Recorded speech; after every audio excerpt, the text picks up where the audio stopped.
जय श्री कृष्ण बंधुओं। आज हम चर्चा करने जा रहे हैं दारिद्र्य नाशक व्रत, जिससे निर्धनता की निवृत्ति होती है और लक्ष्मी जी की कृपा प्राप्त होती है।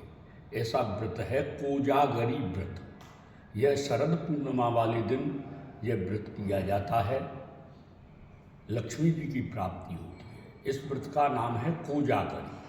आश्विन शुक्ल पूर्णिमा की रात्रि में लक्ष्मी जी भगवान नारायण को साथ में लेकर के और इस पृथ्वी पर अंतरिक्ष में भ्रमण करती हैं और ये देखती हैं मेरे लिए कौन जग रहा है, ऐसा कहती हुई कोजागर्तीत भाषणी। इसीलिए इस व्रत का नाम है कोजागरी, कौन जग रहा है।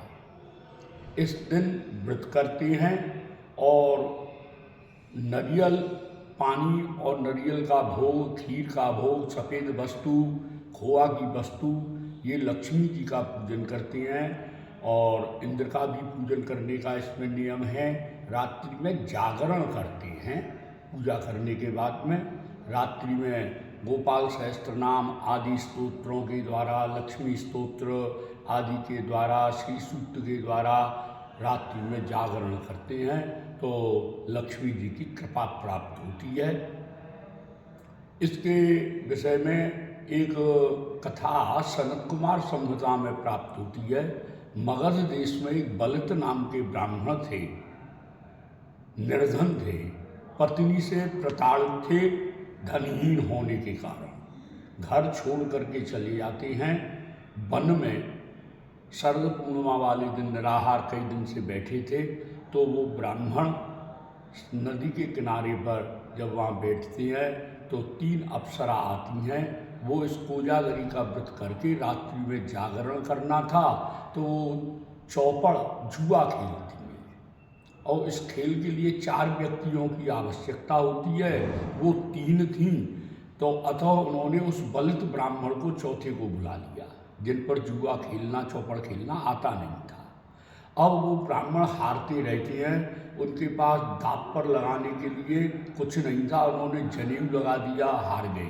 फिर उन्होंने अपनी कोपीन को लगा दिया, वो हार गए। फिर उन्होंने शरीर को लगाया। जिस समय शरीर को लगाया दांव पर, उसी समय भगवान लक्ष्मी नारायण निकलते हैं। लक्ष्मी जी की दृष्टि तो नहीं थी, किंतु नारायण तो ब्राह्मणों के हितैषी हैं, भगवान ब्रह्मण्य देव हैं। उन्होंने लक्ष्मी से कहा, लक्ष्मी जी जरा इस ब्राह्मण की ओर देखो। जैसे ही लक्ष्मी जी ने भगवान के कहने से उस ब्राह्मण की ओर देखा तो ब्राह्मण जीतने लगा और ब्राह्मण के पास उन अप्सराओं की सारी संपत्ति सुबह होते होते आ गई है। इस प्रकार से इस ब्राह्मण का दारिद्र्य निवृत्त हुआ है। अतः जिनको लक्ष्मी जी की कृपा प्राप्त करनी हो वह इस कोजागरी व्रत को अवश्य करें। जय श्री कृष्ण।